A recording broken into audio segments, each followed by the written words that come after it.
আপনি কি কিছু লিখতে গেলেই খুব বানান ভুল হয়?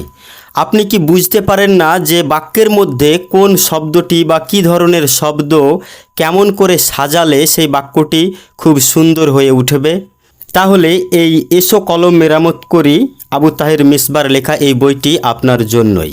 এই বইতে লেখক আবু তাহের মিসবাহ এমন কিছু ট্রিক্স বলে দিয়েছেন যেগুলো অনুসরণ করলে আপনার বানান ভুলের সমস্যা দূর হয়ে যাবে এবং আপনি যে কোনো লেখার মধ্যে কী ধরনের শব্দ কিভাবে সাজালে সেই লেখাটা বলিষ্ঠ হয়ে উঠবে, সুন্দর হয়ে উঠবে, যা পাঠকের মনকে খুব সহজেই আকৃষ্ট করবে, এই বিষয়গুলো আপনি আয়ত্ত করতে পারবেন। কারণ লেখক উক্ত বিষয়গুলো উদাহরণসহ তন্ন তন্ন করে আলোচনা করেছেন। এই বইটির পৃষ্ঠা সংখ্যা 350, দাম মাত্র 160 টাকা। এই বইটি পাওয়া যাবে বাংলাদেশের ঢাকার কামরাঙ্গীর চর দারুল কলম প্রকাশনীতে।